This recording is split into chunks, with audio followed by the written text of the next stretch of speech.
Buenos días, ¿cómo están? A ver un poquito esto. Ok. Bienvenidos, me da mucho gusto verles y no sé tú, pero cuando alabamos a Dios con todo nuestro corazón, Él no se equivoca, ¿verdad? Y en medio de la alabanza siempre trae paz, trae calma, trae alegría, también a veces trae consuelo, ¿verdad? Hace muchas cosas Dios en nuestra vida a través del canto, de modo que Dios habla a nuestras vidas, pero también en ocasiones cuando nosotros le cantamos, permitimos que toque nuestro corazón, ¿vale? Vamos a seguir meditando en lo que hemos visto hasta el día de hoy de Romanos. Llevamos ya con este libro, esta carta, perdón, ya algunas semanas, ¿verdad? Ya meses, pero estoy seguro que Dios ha estado hablando a tu vida y a tu corazón, lo ha hecho a la mía, ¿verdad? Cada vez que preparo un tema, un mensaje, al primero que le habla al corazón, a la conciencia y a a todo mi ser, pues es a mí.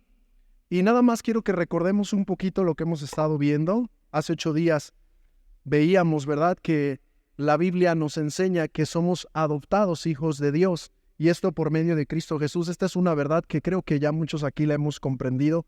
No todos somos hijos de Dios, toda es creación de Dios. Finalmente, Él creó todas las cosas, lo acabábamos de cantar, pero el ser hechos hijos de Dios es algo que solamente se nos da a través de la fe en Jesucristo. Esto ha creado conflictos entre muchos. No es que nada más ustedes creen ser hijos de Dios, no es algo que decimos nosotros. Cualquiera que escudriña las Escrituras honestamente, sinceramente, va a llegar a esa conclusión que la Biblia misma dice, que solamente se llega a ser hijos de Dios cuando creemos en Jesucristo. Es la única forma. Solo así es que somos adoptados hijos de Dios. Hemos visto otras cosas, dice la Escritura, a través de Romanos, que fuimos hechos siervos de la justicia, que antes éramos siervos del pecado, esclavos del pecado. Nos dominaba y hacíamos por naturaleza lo mismo que los demás. Romanos, también Efesios nos los dice, ibas en la corriente de este mundo, pero de repente vienes a Cristo y ahora eres hecho siervo de la justicia, y el ser siervo de la justicia va a hacer que en el mundo tú padezcas. ¿Por qué vas a padecer en el mundo? Simple y sencillamente porque vas contracorriente, vas en contra del sistema. Y al ir en contra del sistema, pues el sistema se opone a ti. Por eso es que hallamos tanta dificultad, y hay momentos en la vida de la iglesia o en el cristianismo que tiene relativa paz, pero son más los tiempos de dificultad, de persecución. Que estemos en una nación que hasta el día de hoy se nos permita reunirnos y poder practicar libertad de culto es una bendición, pero en cualquier momento las cosas pueden cambiar, porque la Biblia dice eso, que en cuanto el sistema, ¿verdad?, nos decida empezar a señalarnos con el dedo o a poner persecución, pues puede suceder. Y eso es algo que la Biblia dice, no es algo que jamás la Escritura nos deja de decir. Que no se diga en muchas ocasiones o que no se predique es otra historia, pero la Biblia desde el principio nos enseña que el cristiano o el que cree en Dios siempre es objeto de persecución, siempre es objeto de odio, siempre es objeto, ¿verdad?, de pues mucho desprecio. Vimos precisamente que somos herederos de Dios y coherederos juntamente con Cristo, y hasta lo leímos, si es que padecemos juntamente con Él. Entonces, el padecer es parte del cristiano. Ya sea que padezcas emocionalmente, hay quien padece físicamente, en persecución, amenazas a su vida, emocionalmente cuando pues nadie te quiere hablar, cuando todos se apartan, cuando te tachan de loco, cuando perdiste amistades. Finalmente padeces en medio del mundo, así como Cristo padeció. ¿Quiénes fueron los primeros que rechazaron a Cristo? Los suyos, los mismos israelitas, ¿verdad? Los mismos judíos son los que lo desprecian. En un inicio, si tú lees los evangelios, sus mismos hermanos decían que estaba loco. Iban para que se calmara, y él dice, yo tengo que hacer el trabajo que el Padre me envió. Cuando lo van a buscar, ¿verdad?, con la intención de ya calmarlo, dicen, tu madre y tus hermanos están afuera buscándote. Y Jesús señala a los discípulos, a los apóstoles, a los que le seguían, y dice, mi madre y mis hermanos son todos aquellos que escuchan la voluntad de Dios y la practican. Pero finalmente tuvo oposición de su familia, de los suyos. Así el cristiano padece en este mundo cuando decide seguir a Cristo como debe. Si tú decides seguirlo a medias y acomodarte al mundo, pues dudo mucho que padezcas, porque al final pues estás cómodo y estás aparentando simplemente que eres creyente, ¿verdad? Para no tener problemas, pues te amoldas y vives como los demás y así te evitas muchos problemas. Pero no es algo que la Biblia nos dice que pasa con el verdadero creyente. Ahora, dice que ese sufrimiento, si recuerdas hace 8 días, vimos que ese sufrimiento pasajero, momentáneo, que vives dentro de este cuerpo, dentro de esta tierra, no se compara con la gloria venidera. ¿Se acuerdan de qué hablamos de esa gloria venidera? ¿Qué es lo que nos espera? ¿La redención de qué? De nuestros cuerpos. Incluso dice que esa redención va a traer transformación a la creación. Dice que esperamos cielos nuevos y tierra nueva. Dice que la creación está gimiendo y está guardando la manifestación gloriosa de los hijos de Dios. Y esto está haciendo referencia a cuando el creyente sea completamente transformado. Y lo leímos hace 8 días en 1 Corintios capítulo 15. No voy a ir allá. Después lo lees si quieras a partir del versículo 50 en adelante lo vas a leer. Dice, así como trajiste la imagen del terrenal, traerás la imagen del celestial. Y hemos de resucitar incorruptibles. ¿Se acuerdan de eso o no? Esa es la gloria venidera, la redención completa de nuestros cuerpos. A partir de que creímos en Cristo Jesús fuimos adoptados. Pero díganme, ¿quién de ustedes no padece todavía en el cuerpo? Levante la mano quien ya no sufre dolores o no enferma. Yo tampoco. Ya le iba a levantar, pero dije, no, ya me acordé que ya me empieza a doler la espalda, ya me empiezan a tronar las rodillas, y creo que es el desgaste natural, ¿verdad?, de este cuerpo, que al final es objeto del pecado, ¿vale? Que el pecado tiene sus consecuencias en este cuerpo. Pero finalmente dice la Escritura que la gloria venidera no es comparable a los sufrimientos que tú tienes, porque en esa gloria venidera se ha de manifestar la transformación completa de nuestro cuerpo. Dice que Cristo es las primicias, es decir, lo primero, y luego nosotros vamos a resucitar en incorrupción para estar toda la eternidad juntamente con Cristo y con nuestro Dios. Claro que vamos a hacer otras cosas. Hay quien dice, nada más vas a estar cantando. Hay que leer el Apocalipsis y vas a ver que no, que vas a hacer cosas, que vas a tener actividades, que vas a tener tareas, ¿vale? Ahora vamos a seguir meditando en este capítulo, que para mí es muy emocionante y es muy impactante porque, repito, son las bases de la fe del cristiano, es la seguridad de salvación que él tiene. Y comenzó leyendo Keila Efesios capítulo 1, versículo 3 al 5. Y cuando tenía que preparar este tema, dije, Señor, ayúdame porque este tema causa mucha controversia, mucho debate, y quien ha estudiado un poco del tema ha sido un pleito ya por muchos años, por muchos siglos, desde tiempos remotos, donde hablan de la predestinación. ¿Y qué quieren decir con la predestinación? Bueno, hay 2 escuelas principales, una más bien principal, que es el calvinismo. Si no has escuchado, después te invito a investigar, que es Juan Calvino, ¿verdad?, el que inicia todo esto, pero hay un punto de vista del calvinismo moderado, después lo estudias, o el hipercalvinismo. Y dentro del hipercalvinismo, lo que dicen ellos es que Dios ha elegido a unos para salvación y a otros para condenación. Que Dios ha destinado previamente o de antemano para que unos se salven y para que otros se pierdan.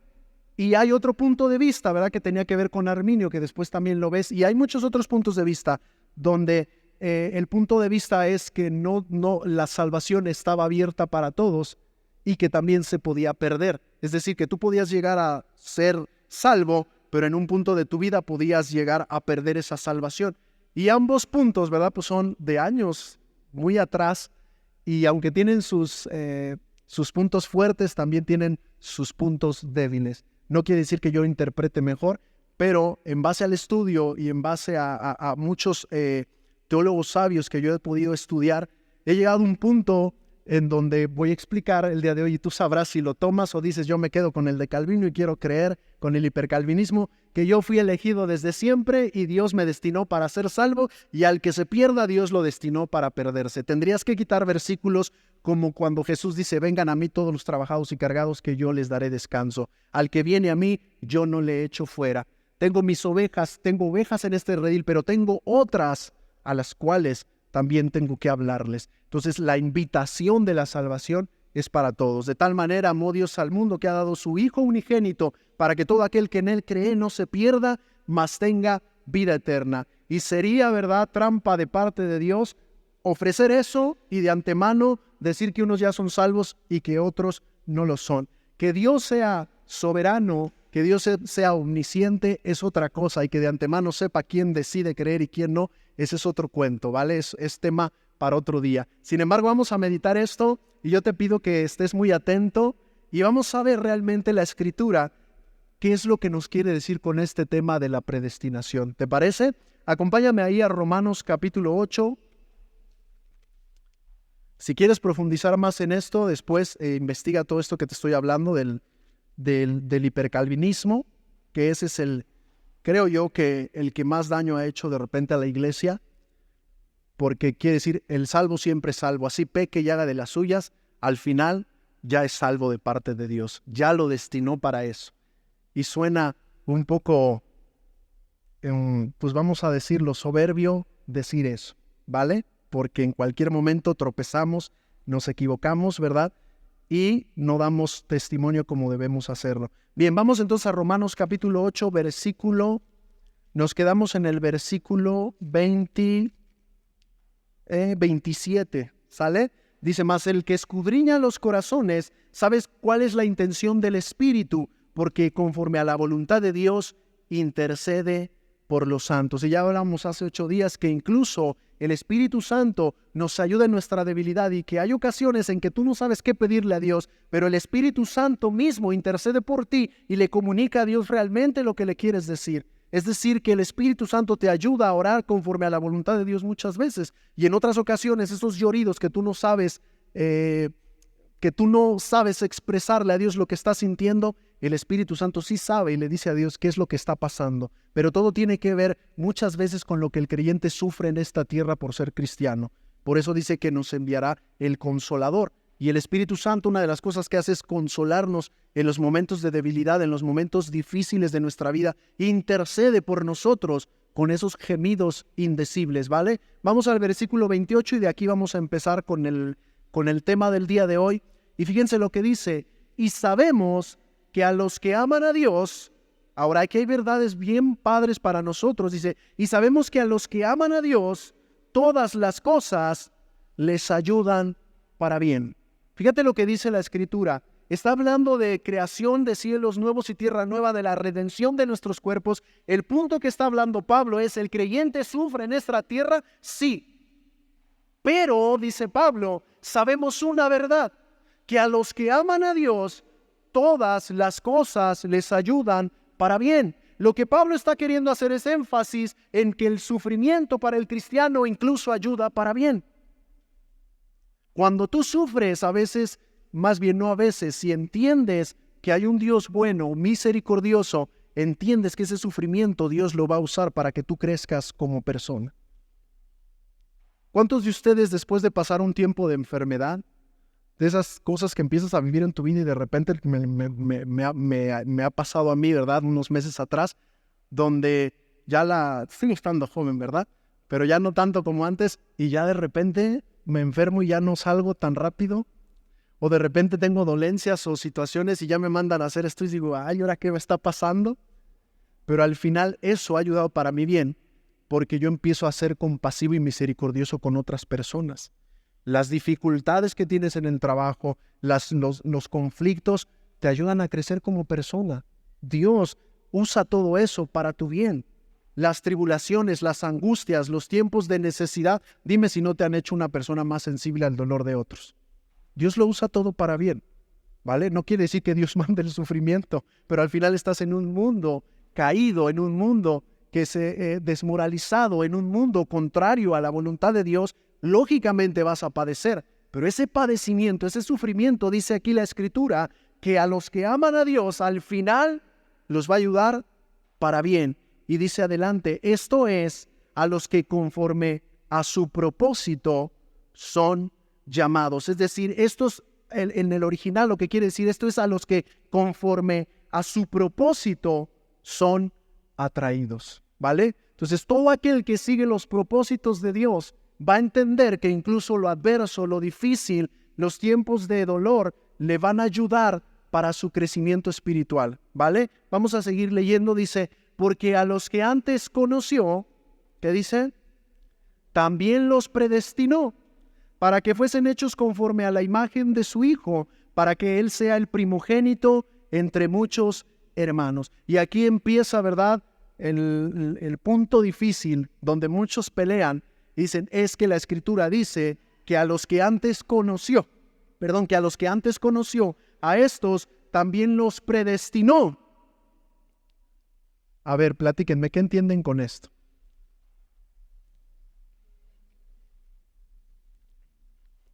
Y aquí, tristemente, o más bien, ya traemos muchos un bagaje, y cuando traemos ya ciertas ideas premeditadas o ya preconcebidas, leemos el texto bajo todo eso que hemos recibido.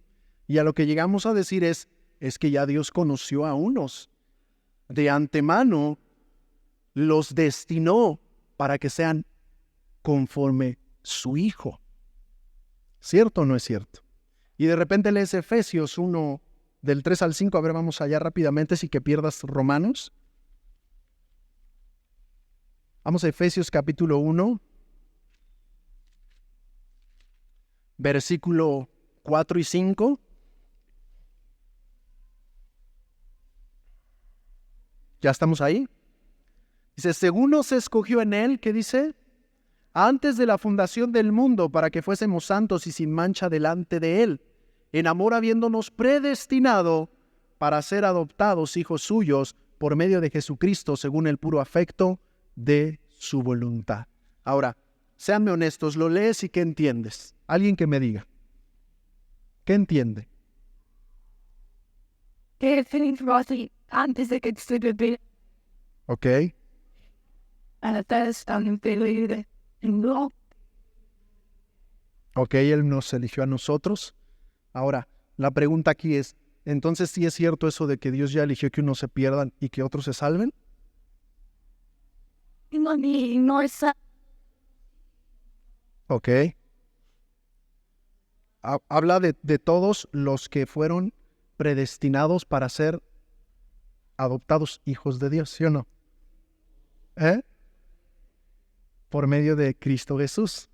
Entonces aquí es donde entra el punto de vista que te decía del hipercalvinismo, donde dice, ya está. Ya unos son elegidos para el cielo. Desde antes de que el mundo se creara, ya se eligió quienes sí, pero también ya se eligió quienes no. Esto es lo que enseñan. Ya está dicho quiénes van al infierno y quiénes van al cielo. ¿Lo lees aquí? ¿Qué parece? ¿Sí o no? ¿Sí o no? Sí, parece, pero ahí te va. Es que aquí no está hablando de salvación. Ese es el punto que tendremos que entender. Ahorita lo vamos a ir meditando, pero lo que está hablando Pablo es que fuimos destinados, un destino previo o de antemano. El propósito de Dios en Cristo Jesús es que seamos como Jesucristo. No tiene que ver con la salvación. Algunos dirán, no, no estoy de acuerdo. Puedes no estar de acuerdo conmigo, pero tienes que estar de acuerdo conmigo en que la salvación es por fe y no por obras, y que solamente el que va a Cristo y cree que Él tiene perdón de sus pecados y vida eterna. El que rehúsa creer, dice la Escritura, ya fue condenado. Pero Cristo cuando vino dijo que vino no para que el mundo fuera condenado, sino para salvar al mundo, pero fueron condenados porque sus obras eran malas y no quisieron apartarse de ellas. La condición para tener salvación es creer en Cristo, aceptar su sacrificio, reconocer que Él murió por tus pecados en tu lugar y que Él cumplió la ley en lugar tuyo. Ahora, vamos entendiéndolo. Fíjense lo que dice ahí en Efesios, otra vez, porque de aquí vamos a entender. Efesios 1:4, y vamos a tratar de entenderlo de esta forma. Efesios capítulo 4, fíjate, según nos escogió en Él antes de la fundación del mundo, para que fuésemos santos y sin mancha delante de Él, en amor habiéndonos predestinado para ser adoptados hijos suyos, ¿qué dice ahí? Por medio de Jesucristo. A ver, de aquí vamos a partir. Dice que Dios nos tiene un destino previo por medio de Jesucristo, ¿sí o no? ¿Quién es el medio? El punto aquí es Jesucristo. Y entonces dice la Escritura que Dios formó un plan antes de fundar el mundo para que fuéramos santos y sin mancha delante de Él, y para que fuéramos adoptados como hijos de Dios. El punto aquí es que no está hablando que unos ya están perdidos y otros ya están salvados. Lo que está diciendo es que por medio de Jesucristo Él ideó un plan de antemano para que todo aquel que en Él creyera tuviera de perdón de pecados y vida eterna. Jamás está hablando de que ya eligió unos para que se vayan al infierno y otros para que se vayan al cielo. Lo que está diciendo es que en Jesucristo el plan y el propósito que se estipuló antes de fundarse el mundo es que a través de Él tuviéramos adopción como hijos de Dios. No sé si me voy dando a entender. No está hablando de que ya salvó a algunos y a otros ya perdió. Lo que está diciendo es que Él planeó algo desde antes de fundar el mundo. Y ese plan es que a través de Jesucristo seamos adoptados hijos de Dios. De eso trata la predestinación, de entender que el propósito de Dios es que en Cristo Jesús tengamos adopción y perdón de pecados. Es que a través de Cristo Jesús nosotros seamos santos y sin mancha. Ese es el propósito de Dios, que todo aquel que esté en Cristo Jesús sea hijo de Dios. Pero no está hablando que unos ya se perdieron y otros ya se salvaron de antemano. Hay un plan previo, un plan de antemano, una predestinación. ¿Cuál es? Todo el que está en Cristo Jesús es hijo de Dios y el propósito es que sea santo y sin mancha. El propósito es que sea el molde de Jesucristo. No sé si me doy a entender con esto. No tenemos que tener en nuestra mente cuando lo leemos, aquí está ya. Unos ya están perdidos ya, ni modo. Y otros ya se salvaron. Yo soy de esos elegidos. Es que no está hablando de eso. El plan es que en Cristo Jesús sea santo y sin mancha delante de Él. Déjame leerte esto que yo puse para poderlo entender. Y mira, este es un pequeño relato. Dice, un sastre quería confeccionar un vestido. O más bien un cliente quería que un sastre le confeccionara un vestido. El sastre ya sabe el tipo de ropa que el cliente quiere y va a la tienda de telas y compra un patrón para un vestido. Tú sabes antes de tiempo que el sastre sabe cómo lucirá ese vestido porque el patrón determina su forma. Así es como lucirá ese vestido. La predestinación es algo parecido. Es decir, que la predestinación sabe cómo van a lucir los hijos de Dios. Es decir, que sabe de antemano que el que venga a Cristo Jesús va a procurar ser santo como Jesús, va a seguir el molde de Jesús. No sé si me estoy dando a entender. Tiene que ver con esto la predestinación, no con el hecho de ser salvo o no ser salvo, o que ya Dios eligió que unos se pierdan y que otros se salven, porque tendríamos que llamar, muchos son los llamados y pocos los escogidos. Pero el llamado, ¿a quién se hizo? Muchos son los llamados, pocos los escogidos. ¿A quién escoge? Al que decide caminar juntamente con Cristo Jesús. ¿Vale? Vamos a regresarnos a Romanos capítulo 8. Ahora déjame decirte algo y que es muy cierto. La predestinación es irrelevante si tú no has entrado a una relación con Cristo. Si tú no estás en Cristo, eso ni te preocupa. Pero es cuando vienes a Cristo que esa predestinación cobra sentido y que te sientes bendecido porque previamente Dios decidió que aquellos que vengan a Cristo Jesús sean como Jesucristo. El punto aquí es que la predestinación no habla de si ya eres salvo o no eres salvo. Habla de que todo aquel que viene a Cristo va a llegar a ser como Cristo. Y no estoy diciendo una herejía. No estoy diciendo que vas a ser un pequeño diosito. Lo que estoy diciendo es que tú vas a querer imitar a Jesucristo. Ese es el destino previo que Dios planeó para todos aquellos que vienen a la salvación, que sean hechos conforme a la imagen de su Hijo. Vamos otra vez a Romanos 8 y ve cómo va a cobrar más sentido. Romanos capítulo 8. ¿Sí vamos bien o está medio raro, medio complicado lo que estamos hablando? Romanos capítulo 8, vamos otra vez. Y ahora sí, fíjense lo que dice. Porque a los que antes conoció, ahora si tú vas al original, quiere decir, porque a los que antes reconoció, no está hablando en el sentido de que conoció que íbamos a creer, sino que Él nos reconoce. Él sabe quiénes somos, ¿vale? Él sabe, ahí sí entra la soberanía de Dios, Él sabe quiénes iban a elegir creer en Él. Pero no quiere decir que Él ya desechó a unos para perdición, ¿vale? Dios nos reconoce. Vamos a seguir leyendo. Porque a los que antes conoció, también los predestinó. Ahora, ¿qué dice ahí? ¿Qué tiene que ver la predestinación? ¿Cuál es el punto para que qué? A ver, ¿cuál es el punto medular de la predestinación? ¿Qué dice? Porque a los que antes conoció, también los que los predestinó de antemano, les dio un propósito para que fuesen hechos ¿qué? ¿Cuál es el punto de la predestinación? Ser hecho conforme a la imagen del Hijo. No tiene que ver con si te salvas o no te salvas de antemano y Dios ya lo decidió. Tiene que ver con que previamente, de antemano, Dios dio un propósito para el creyente que se ha hecho a la imagen del Hijo. Ese es el punto de la predestinación. Todo creyente ha sido destinado a ser imagen de Jesucristo. Y esto tiene que ver con modelarlo, de tomar el molde de Cristo. Por eso muchas veces Pablo dice, revístanse de Cristo. El sastre, en este caso el creador, ya sabe cómo serán los cristianos porque hay un molde, hay un patrón. Y ese molde es Jesucristo. Y el destino previo o de antemano que Dios nos dio es que el creyente llegue a ser hecho conforme a la imagen ¿de quién? De su Hijo. ¿Cuál es el destino previo para el creyente? Que sea como Cristo. Ya ves que no tiene tanto que ver con que ya te perdiste tú, ya Dios, y no vas a creer porque ya estás, ya Dios, al infierno te vas, porque así Dios quiso. Que tú sí, que pues ¿qué tienes de mejor tú que yo? O sea, ¿qué te hace a ti? Porque entonces entraría un mérito. Es que Dios vio algo en mí que no vio en ti. No, te equivocas. El destino previo que Dios planeó antes de la fundación del mundo es que a través de Cristo lleguemos a ser hechos hijos de Dios, seamos adoptados como hijos y entonces modelemos a Jesucristo. Ese es el punto, el destino previo de todo creyente, ser a la imagen de Jesucristo. Vamos a seguir leyendo. Para que Él sea, ¿qué?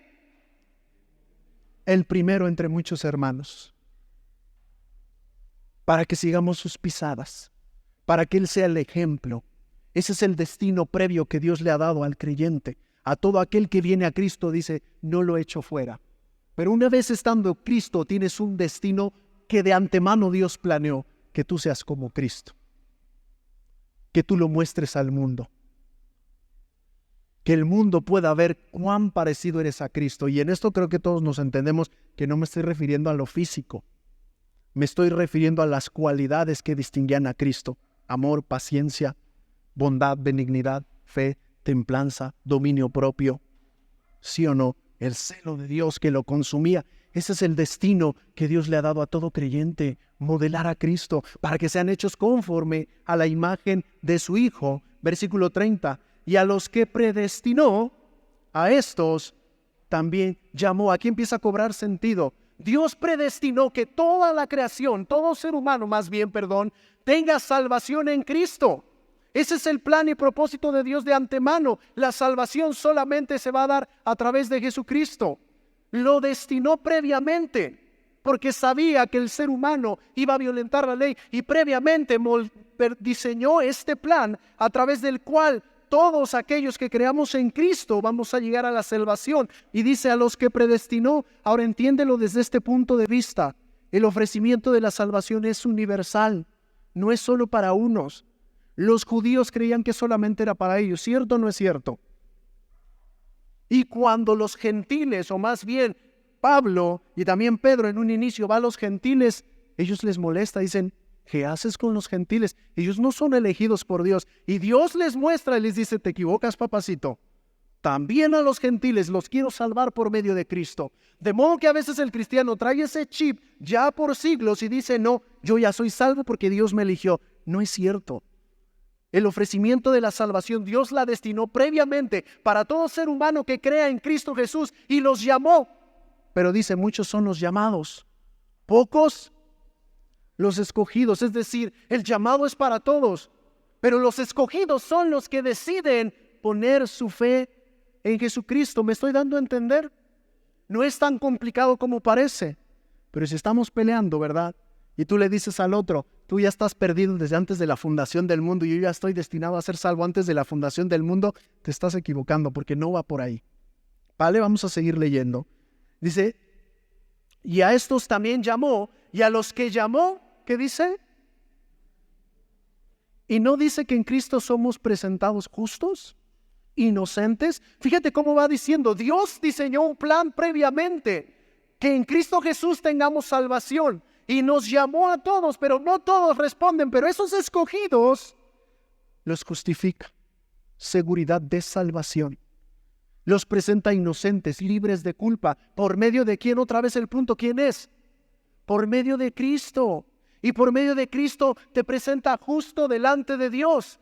Él llama a todos, pero no todos deciden elegir lo que Cristo hizo por ellos. Entonces no hay forma que sean justificados. Porque han rechazado lo único que los puede declarar inocentes delante de Dios, que es creer en la muerte de Jesucristo. Vamos a seguir leyendo. Y a los que justificó, ¿qué dice? Ahora esto tiene que ver con lo que sigue. Mira, ven lo que viene hablando Pablo, porque recuerda que cuando lees la Escritura tienes que entender que las ideas van hiladas. ¿Y qué dijo Pablo primero en versículos anteriores? Que esperamos la redención de nuestros cuerpos. ¿Sí o no? Que la gloria venidera no se compara con lo que estamos sufriendo ahorita. Y lo que está diciendo entonces dice, en Cristo Jesús, Dios planeó que todo ser humano sea salvo. Los llamó a todos, pero solamente unos son escogidos porque decidieron poner su fe en Jesús. Y a esos que pusieron su fe en Jesús los presenta inocentes, los declara sin culpa, pero también los glorifica. Está hablando de la seguridad de glorificación eterna. Redención de nuestros cuerpos. El dejar de sufrir, ¿no habla de eso Apocalipsis? Ya no habrá más llanto, ya no habrá más dolor, ya no habrá enfermedad. Dice, ya los que llamó estos, perdón, y a los que justificó estos también glorificó. Es decir, aquel que está en Cristo, realmente ha creído en Cristo y ha puesto su fe en Él. Obviamente su vida lo tiene que demostrar. Dice que estos ya los declaró inocentes y sigue un paso. A estos también va a glorificar. Los va a redimir completamente, incluso del sufrimiento al que están expuestos por este cuerpo mortal. Vamos a seguir leyendo, ¿vale? Y aquí empieza, fíjate, algo muy hermoso para nosotros, porque dice, ¿qué pues vamos a decir a esto? Es una pregunta. A ver, ¿qué vamos a decir a esto? Si previamente Dios propuso, o más bien planeó que en Cristo Jesús tuviéramos salvación, pero creyendo en Cristo eres declarado inocente y te espera algo glorioso, la redención de tu cuerpo y también la redención de la creación. Dice, ¿qué pues vamos a decir a esto? Ahora vamos a ver por qué pregunta eso. ¿Qué pues diremos a esto? Si Dios es por nosotros, ¿quién contra nosotros? Lo que está diciendo es, si Dios ya hizo todo esto por ti, ¿qué vas a decir? Si alguien está en contra tuya, Dios está contigo. Si Dios con nosotros, ¿quién contra nosotros? Si Dios ya hizo todo esto por ti, ¿quién puede estar en contra tuya? Y aquí empieza a decirte qué cosas son las que nos afligen. Pero antes dice, el que no escatimó, es decir, el que no, vamos a decir, retuvo a su propio Hijo, sino que lo entregó por todos nosotros. Ya viste que esa es la predestinación. Dios entregó a su Hijo por todos nosotros. ¿Quiénes son todos nosotros? La creación entera. Que unos no respondan al llamado es otra cosa. Pero puedes no estar de acuerdo conmigo y puedes inclinarte por el otro punto y decir, yo creo que me eligió desde antes, yo ya fui destinado para ser salvo y los otros para irse al infierno. Pues allá tú, tampoco me voy a oponer, ¿vale? Tampoco es algo que va a influir en mi salvación o en la tuya, porque el punto al que tú y yo estamos de acuerdo es que solamente tenemos salvación en Cristo. Que tú decidas creer que ya unos están elegidos para perderse, pues es otra cosa, ¿vale? Pero yo creo lo que dice la Escritura, y la predestinación tiene que ver con quién es Cristo, el plan que Dios hizo en Cristo, para que en Él seamos salvos. Que Él es soberano, sí es cierto. Que Él es omnisciente, pues también es cierto. Y que al final Él sabe quién sí y quién no va a decidir creer, es cierto. Pero jamás ha puesto a algunos para que ya estén condenados y a otros para que estén salvos, porque iría en contra de su propia sabiduría o de lo que Él mismo ha dicho. ¿Vale? Porque entonces sí podríamos acusarlo de ser injusto, porque a unos ya eligió y a otros no quiso elegir. Y aunque sí tiene que ver esto más adelante, lo vamos a ver, Dios sí eligió a ciertas personas para desempeñar ciertos papeles como profetas, reyes. Ese es otro punto, ¿vale? Pero la salvación se abrió para todos. No todos deciden creer en Cristo, es otro detalle. ¿Vale? Vamos a seguir leyendo. El que no escatimó a su propio Hijo, sino que lo entregó por todos nosotros, ¿qué dice? ¿Cómo no nos dará con él todas las cosas? Es decir, ¿cómo no nos va a dar todo lo que él ya prometió? Es decir, ¿por qué a veces dudas de lo que Dios ya ha hecho en ti? ¿Por qué a veces dudas cuando pasas dificultad y tribulación de que Dios está contigo? Si previamente lo que Él ha destinado es que tú seas como su Hijo. Y mira, la noticia es que su Hijo sufrió. Y mira, la noticia es que a Cristo le escupieron, lo rechazaron. Es más, hacía milagros, pero entre su casa no pudo hacer por causa de la incredulidad. Le dijeron que era hijo de pecado, que su madre era una prostituta y que nadie sabía quién era su padre. Lee la Biblia. Todo eso padeció. Los suyos, los más apegados, se echan a correr y lo dejan solito. Y el que decía que se ponía bien el cinturón, que era Pedro, dice: yo no te voy a negar, y dice: me vas a negar y ya está. Me vas a negar 3 veces. Cierto, son 3, ¿verdad? 3. Ya me estoy... Antes de que el gallo cante, 2 veces. Entonces, fíjense, el más apegado de los más apegados se van, lo niegan. E incluso cuando lo están a Pedro diciendo: es que la forma de hablar te delata, compadre, tú eres uno de ellos. Y dice que maldice. Entonces el cristiano va a sufrir. O sea, yo no sé quién nos ha vendido el cuento que no vamos a sufrir si la Escritura dice todo lo contrario. Vamos a seguir leyendo. ¿Quién acusará? Versículo 33. ¿Quién acusará a los escogidos de Dios? Es decir, ¿quién te puede acusar de que eres un pecador? ¿Quién te puede acusar de que no estás justificado si el que te justificó es Dios? Hay gente que se encarga de condenarnos, y si tú eres de los que condenan, aguas. Porque una cosa es que hagas un juicio, ya lo expliqué en prédicas pasadas, un juicio con la intención de que el hermano o la hermana se aparte del pecado. A otra cosa es condenarlo y decirle: lo que te viene, vas a ver, y eso. Dice: ¿quién acusará a los escogidos de Dios?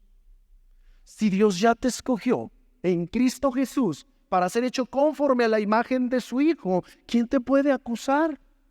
El diablo es experto en eso. Dime cuando te equivocas y no te viene a condenar.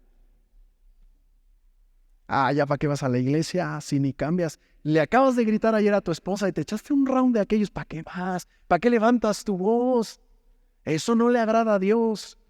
Y seguimos pensando que es por nosotros. Y entonces viene Pablo y dice: ¿quién te puede acusar? Si el que te justificó es Dios. Si el que ya te perdonó en Cristo Jesús es Él. ¿Quién más te puede señalar para condenarte? Si el que podía condenarte era Él, pero en lugar decidió darte misericordia. Es que dicen los hermanos que yo ya no tengo cambio. Bueno, que digan lo que quieran, pero si tú le crees a Dios, ¿quién te puede condenar? Vamos a seguir leyendo. ¿Quién acusará a los escogidos de Dios? Dios es el que ¿qué? Es decir, Dios es el que te justifica. El que ya te declaró inocente y libre de culpa es Dios. Ahora, ya lo dije muchas veces, si estás en Cristo, no vas a andar de la misma manera. Tu mente ya fue transformada. Tú ya no piensas más en las cosas carnales. Ahora te empieza a dominar el pensamiento espiritual. Antes, ¿verdad? Te invitaban a la parranda y ni lo dudabas. Ahora empiezas a dudarlo y dices: ¿qué está pasando? Simple y sencillamente es que ahora eres hijo de Dios y todo lo que es pecado te va a empezar a incomodar. Y cuando te equivoques, te tienes que levantar y aunque los demás te señalen, decir: ¿quién me condena? Si el que me podía condenar es el mismo que ya me justificó. Porque el ser humano es experto en condenar. Si nos equivocamos, ¿cómo nos señalan? Pero Pablo dice: ¿quién te condena? ¿Quién contra ti? Si el que te justificó es Él. Vamos a seguir leyendo. 34, ¿quién es el que condenará? Es una pregunta. ¿Quién te va a condenar? ¿Quién es el único que nos puede condenar realmente al infierno? ¿Quién puede decidir si estarás en la vida eterna o no? Solo Dios. Pero en Cristo Jesús dice que ya no te condena. Vamos a seguir leyendo. Cristo es el que murió. O sea, en otras palabras, dice, ¿quién te puede señalar y condenarte y decir que tú no vas a estar en la eternidad? Si el que murió fue Cristo. Ahora el que te condena y te dice que no, que tú no eres hijo de Dios, dile, ¿y tú quién eres? Pues el que murió por mí fue Cristo, ¿o tú vas a dar tu vida por mí? Porque aunque la des, Dios no la va a aceptar. Sí. ¿Quién nos condenará? Cristo es el que murió. Fíjate lo que está llevando Pablo, es que tú estés seguro de lo que Dios ya hizo por ti. Por eso te dije que Romanos 8 es base en nuestra fe. Porque a través de él te va a enseñar que aunque te sientas un miserable, como Pablo lo dijo en el capítulo 7, miserable de mí, ¿quién me va a librar de este cuerpo de muerte? Mas gracias doy a Dios por medio de Cristo. ¿Te das cuenta? Es por medio de Cristo que todo esto se gana, que todo esto se logra. Tú no has logrado nada ni has hecho nada, simplemente has creído a las promesas de Dios. ¿Quién te va a condenar si Cristo es el que murió? Más aún? Añádele más, dice, el que también resucitó. El que además está a la diestra de Dios, el que también intercede por nosotros. Ve lo que está queriendo decirnos este texto, porque dice, ¿quién te va a condenar si ya Cristo murió por ti? Más aún, también resucitó. ¿Sabes qué quiere decir esto? Más aún demostró que venció al pecado y a la muerte. Y aún más está centrado a la diestra de Dios como muestra de que triunfó y que tiene toda la autoridad para darte el perdón de tus pecados. O sea, la obra está completa, no solamente murió y se quedó en la tumba, resucita y vence al pecado y a la muerte, y al sentarse a la diestra es una señal de que todo el poder le fue dado. Él te ha justificado si realmente estás en Cristo. Vamos a seguir leyendo. El que también intercede por nosotros. Esto es algo así como de, es el que te hace perdón la expresión, el que te hace el paro frente al Padre. Es que se equivocó y lo tengo que... No, yo morí por él. ¿Te acuerdas de esa cruz? Yo derramé mi sangre por él. Pero acuérdate que descargaste tu ira sobre mí, que el pecado fue sobre mi vida, fui hecho pecado por causa de él, y que a través de mi muerte él ha sido perdonado. Intercede por nosotros. Es el que constantemente, bueno, ¿qué dice la Escritura? Fíjate, toda la Escritura nos va a llevar a entender todo esto. Juan dice, el deseo no es que peques, pero si pecas, abogado tenemos, ¿para quién? Para con el Padre, a Jesucristo el justo. Yo no soy abogado, quien es abogado me va a entender. ¿Qué hace un abogado?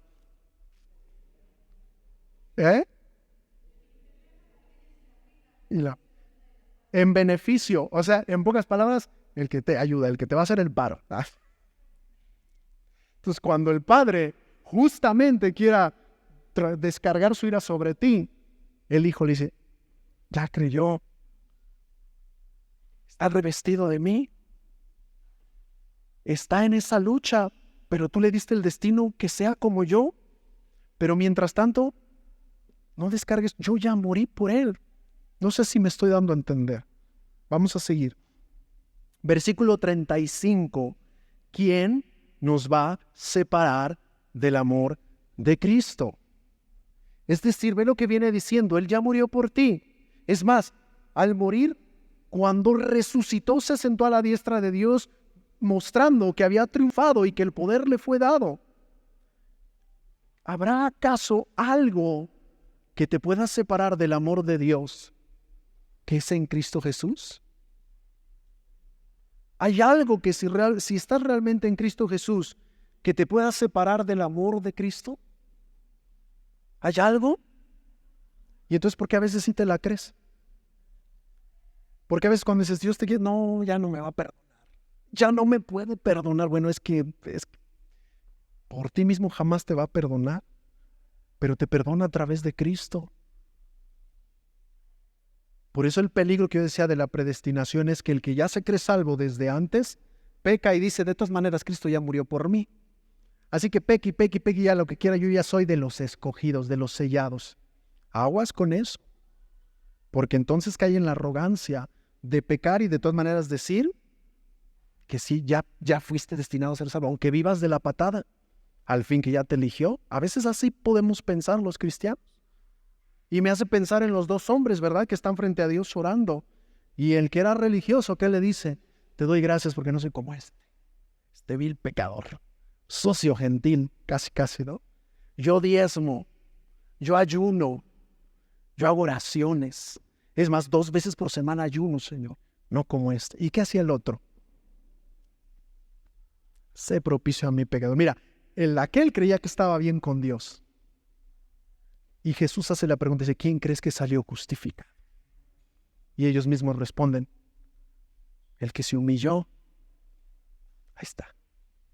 A veces el cristiano puede caer en la arrogancia y decir, ya. O el pseudocristiano, vamos a decirlo así, pero realmente no estar bien con Dios. Porque muy en el fondo cree que Él se lo merece. Algo le vio Dios de antemano que decidió a él sí elegirlo y al otro no. Perdón, pero no estoy muy de acuerdo y vuelvo a repetir, en este tema de la presión no tienes que estar de acuerdo conmigo, pero tienes que estar de acuerdo conmigo que la salvación solamente está en Cristo. Si eres de los que deciden creer que de antemano ya tú estabas palancas, bueno, yo decido creer que Cristo murió por mí y la oportunidad de salvación se me abrió lo mismo que todo el mundo.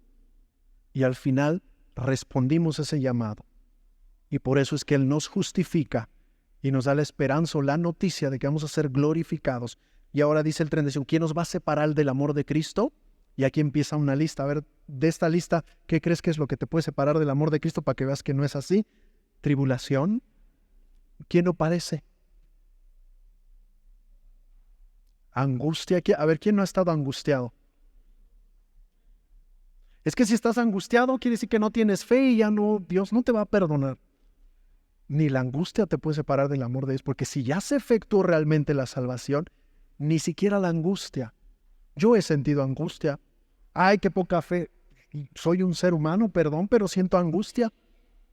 A veces me estoy tronando los dedos porque no sé qué va a pasar, qué va a suceder en ciertas situaciones. Y digo, Señor, dame fe porque estoy bien angustiado, pero he entendido que nada de eso me separa del amor de Cristo. La tribulación. Es que si estás siendo atribulado, segurito el Señor está haciendo algo y te está tratando porque puede que sí, pero puede que no. Sencillamente estoy bajo un mundo caído con una corriente que va a traer tribulación a mi vida y ya está. ¿No? Vamos a seguir leyendo. Persecución. La persecución te puede separar del amor de Cristo. Mira, al verdadero creyente, no. El mismo Pedro es un ejemplo. Después murió como mártir. ¿Lo apartó de Cristo la persecución? No. A Pablo, a tantos héroes de la fe, ¿los apartó de Cristo la persecución? No. Hambre. ¿Quién no ha pasado hambre, hermanos? Es que en Cristo soy bendecido y nunca me falta. No, si no te falta, pero yo creo que sí has pasado momentos de hambre. Yo los he pasado. ¿Y es por eso que ya no me ama? Algunos lo traducirían, sí, depende. Aquí tendríamos que ver el por qué. Pero si es por Cristo y porque estás siendo fiel a Cristo, si se te cierran las puertas en un futuro por el sistema y no tienes acceso ni al alimento ni esto y el otro por amor a Cristo, ¿eso te va a poder separar de Él? No, vamos a seguir leyendo. O desnudez. Y esto no habla de que andes por ahí desnudo en la calle, ¿verdad? Ni la desnudez me puede separar, sino al hecho de que a veces va a faltar o puede faltar el vestido a causa de la persecución, a causa de la dificultad, a causa de las angustias, de las tribulaciones. ¿Qué más? ¿O peligro? ¿Ya viste cómo la Biblia sí dice que vas a pasar todo esto? Yo no sé cómo algunos dicen que no. O sea, ¿acaso te puede separar del amor de Cristo la tribulación, la angustia, la persecución, el hambre, la desnudez, el peligro, la espada? ¿De qué habla la espada, hermanos? Guerra, muerte. O sea, le está diciendo al creyente, puede que lleguen momentos donde haya guerra contra tu vida o guerra contra los cristianos. En otros países sí lo vemos, aquí no. Pero ve el sistema como poco a poco nos está metiendo, nos está encasillando para que aceptemos todo lo que dicen, o viene espada, en el sentido de viene guerra contra nosotros. Dice aquí, ¿quién te puede separar del amor de Dios? Cristo mismo lo dijo, no temas al que mata el cuerpo, teme a aquel que puede echar tu alma en el infierno. O sea, teme realmente a Dios.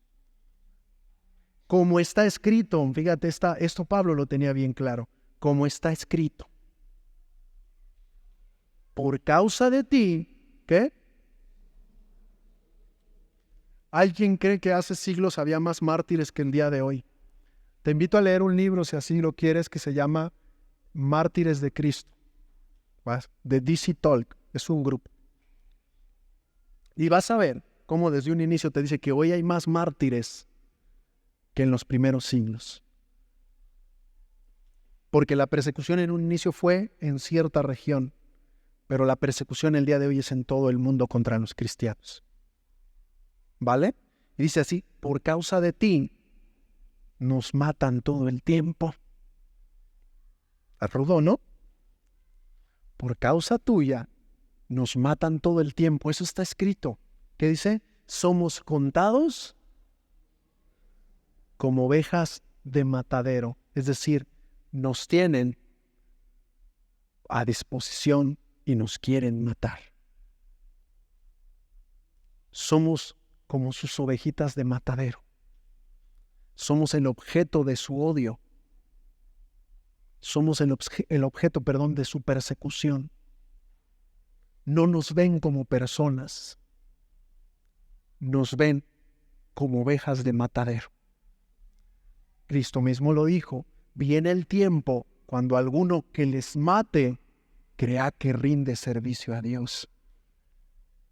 Está rudo, silencia a uno de esos locos, ¿no? Pero dice, somos muertos todo el tiempo, somos contados como ovejas de matadero. Versículo 37, antes, en todas estas cosas, ¿en cuáles todas estas? Persecución, tribulación, angustia, desnudez, hambre, peligro, espada. En todas estas cosas somos más que vencedores por medio de aquel que nos amó. En todo esto soy más que vencedor por medio de aquel que nos amó.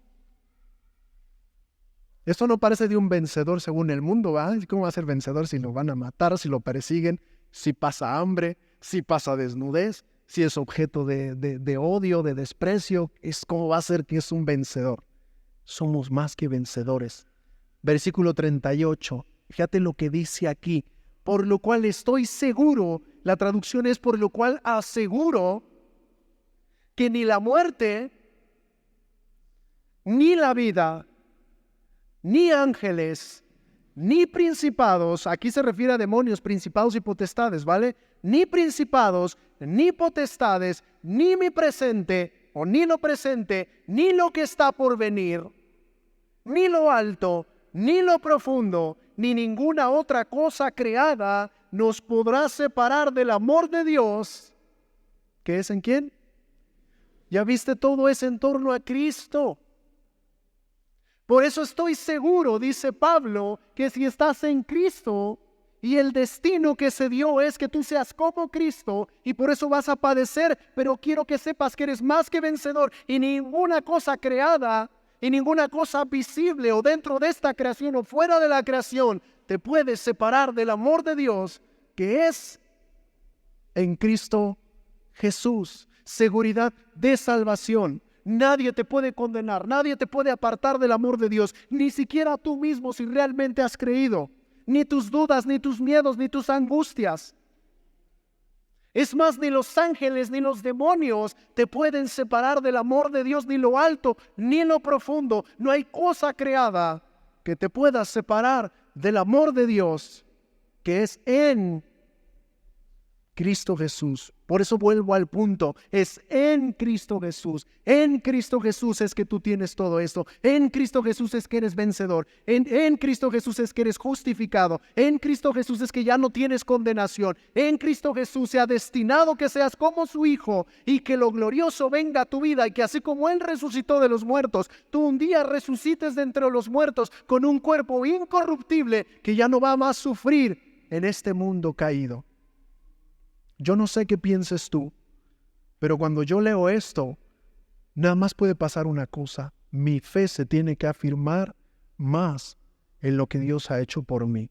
Mi amor por Dios, por sus propósitos, porque ese es el molde que Dios ha destinado para mí, es que yo lo modele al mundo, que yo sea como Cristo en este mundo. ¿Me falta mucho? Sí. ¿Cuándo voy a acabar? ¿O cuándo vas a acabar tú? Toda la vida. El proceso de la santidad dura toda la vida. Todos los días tienes que seguir luchando contra ti mismo, contra el mundo y contra el diablo. Pero lo haces porque estás en Cristo y porque previamente hay un destino que tú seas como el Hijo. ¿Te parece si hacemos una oración para terminar? Señor, yo quiero darte muchas gracias esta mañana. Gracias por tu misericordia y por tu bondad. Gracias porque en Cristo lo has hecho todo por nosotros. Señor, tú diseñaste un plan antes de que el mundo fuera creado. Y ese plan es que en Cristo Jesús fuéramos adoptados hijos de Dios, santos y sin mancha. Pero todo es en Cristo. Ese destino previo que creo en mi corazón, se abrió la posibilidad a todo ser humano para que todos lleguen a ser como el Hijo, pero solamente los que están y deciden creer que Cristo murió por sus pecados, llegarán a ser como el Hijo, en el sentido de que lo van a imitar. Señor, por eso se nos dice cristianos, pequeños Cristos. Nos falta mucho, sí, pero siempre seguimos esas pisadas. Señor, si aún en nosotros hay dudas, hay miedos, hay temores, disípalos. Recuérdanos que nadie nos puede condenar y el que podía, en Cristo Jesús, decidió declararnos inocentes. Por eso es que creemos que la sola fe, la sola gracia es lo que nos salva, que nada le podemos añadir, que por gracia somos salvos por medio de la fe y esto no de nosotros, pues es un don de Dios, algo que no merecíamos, pero por misericordia se decidió darnos. Bendecimos tu nombre, te glorificamos y te damos gracias porque planeaste desde antes de que esto fuera creado, que este mundo fuera creado, que en Cristo hubiera salvación. Gracias porque por Él podemos estar en una correcta relación contigo. Y si alguno de nosotros ha pasado momentos de duda, Señor, en medio de la tribulación, de la angustia, de la persecución, de la espada, de todo lo que el mundo trae contra nosotros, recuérdanos que no hay poder humano, que no hay poder angelical ni demoníaco que pueda separarnos del amor de Dios que es en Cristo Jesús. Gracias te doy y te pido que estas verdades sean afirmadas en nuestro corazón para que cuando el enemigo venga a hacernos dudar y nos quiera acusar, le recordemos que Cristo murió, resucitó y está sentado a la diestra de Dios, mostrando que en todo es más que vencedor. Gracias te damos en el nombre de Cristo Jesús. Amén y amén, Señor.